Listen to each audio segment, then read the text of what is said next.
Welcome, and thanks for joining us again. I'm Rich Brady, CEO at the American Society of Military Comptrollers and your host on The Business of Defense, sponsored by ASMC on Federal News Network. My guest today is Don Sedgley, Chief Capability Officer at CBeyond Data and President of AltaVia Consulting. CBeyond Data and AltaVia are a premier provider of ERP consulting services centered around improving clients' operations by maximizing value from existing business processes and information systems.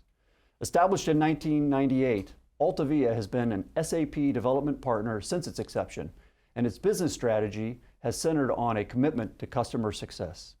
In March of 2022, AltaVia was acquired by CBeyond Data, creating the capability to deliver ERP, architecture and design, business intelligence, financial management, cloud migration, and compliance and risk management capabilities. Dawn, welcome to the show. Thank you. It's great to have you on our last episode of 2022. So I want to wish you and all of our viewers a happy holidays. We always like to start at the beginning, so if we could go back to the 1990s, the Cold War had just ended, the Soviet Union fell, the internet was changing many things, people's lives and businesses, and you decided to establish AltaVia Consulting. Can you take us back to that time and talk a little bit about how AltaVia came about? So we actually started within one of the large management consulting firms. We were their strategic initiative group. And in the late 90s, you were just now having the ERPs come on as a technology stack. And so up until then, you were domain-centric. HR systems were collapsing, financial systems were collapsing. But the big ERPs like Oracle, SAP, and these things had just now started to come out. So the customers were having a very hard time with that integration piece, the cross-domain integration piece. And so within that firm, they created a SWAT team that specialized in financials and logistics and business process and technology. So all of us that were put onto that team had to have this cross-domain skill set. So I have a master's in logistics and a financial background, and then we learned technology stacks. So they wanted to merge with another management consulting firm, and they were going to change their structure. So they actually asked us to spin out.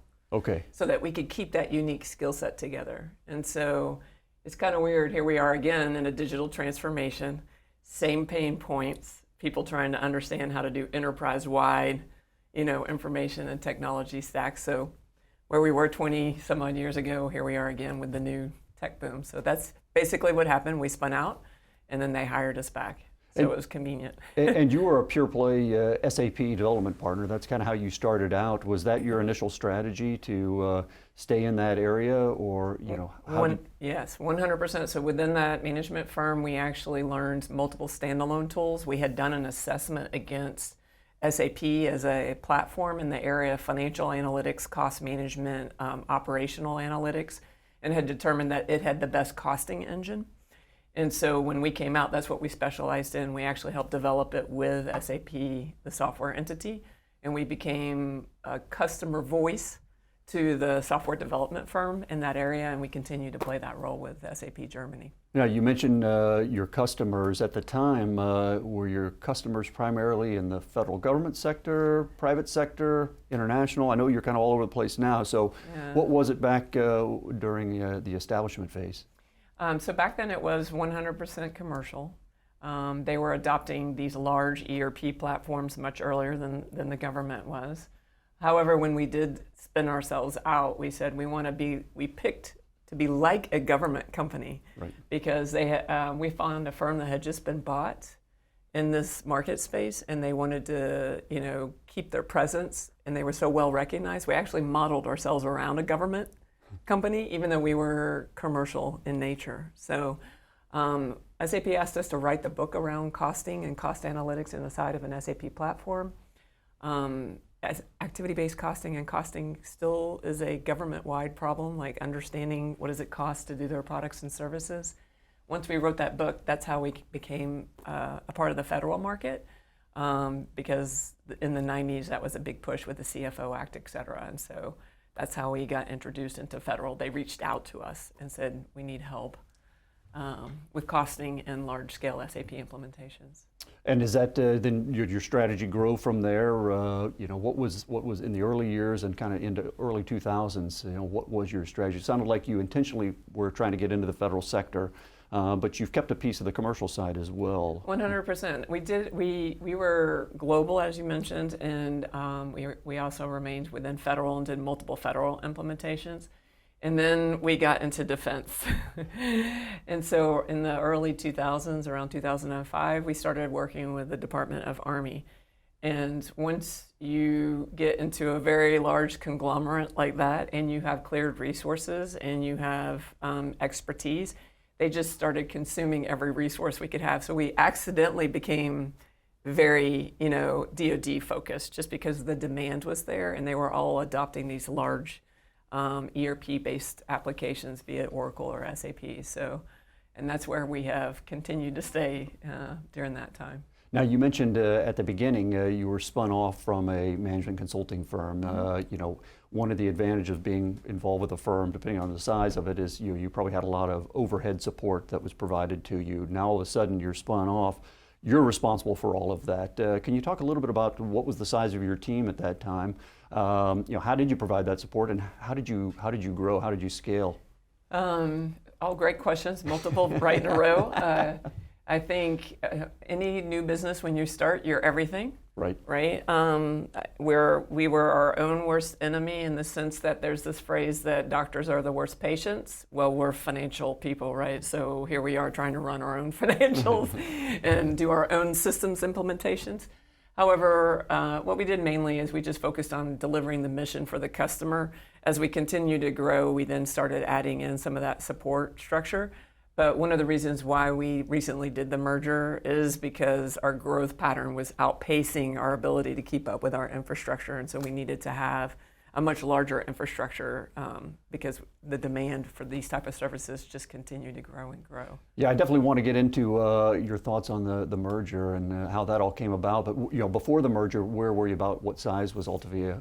We were approximately 150 to 160 with contractors.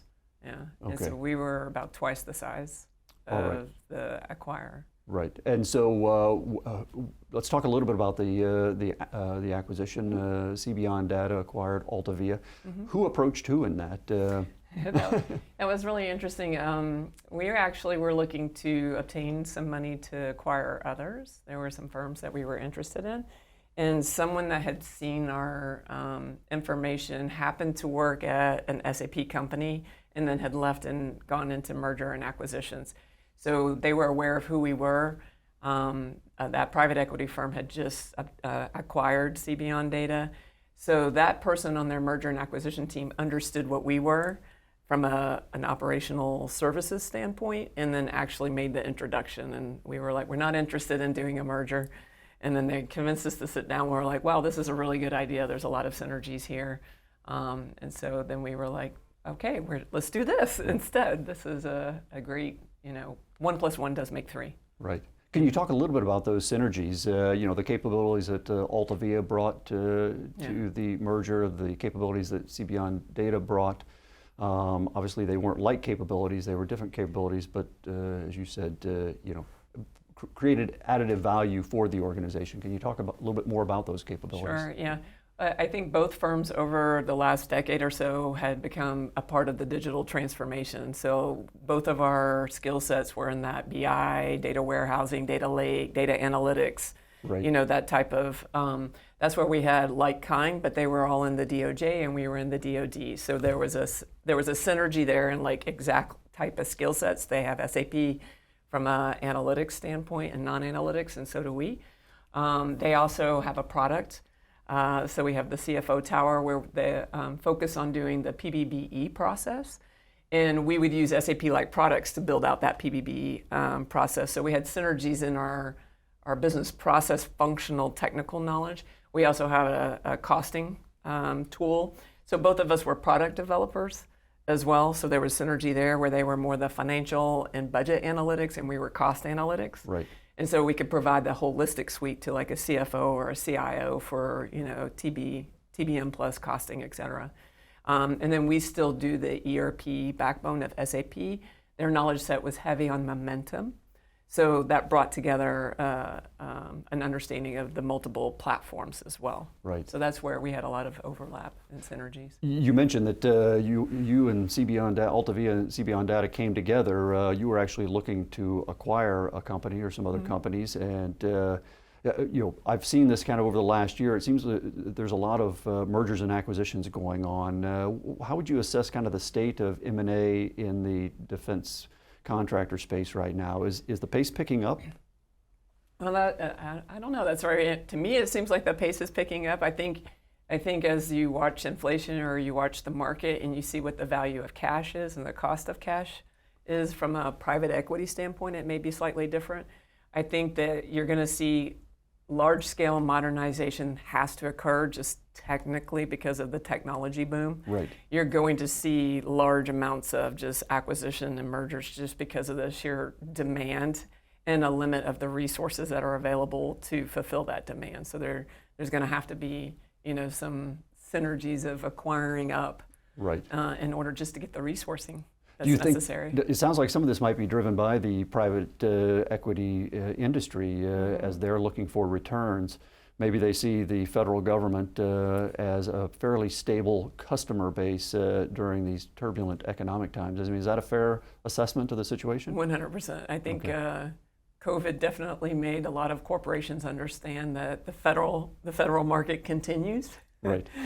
Where when you're a commercial entity, you choose when you do a capital investment or not. And Right. so there's different drivers. Yeah. And we have just a large number of legacy systems in the federal market that they're at their life cycle. Right. It's time for them to be modernized. There's always going to be work with the federal government. 100%. Absolutely. You're listening to The Business of Defense on Federal News Network. We'll be right back.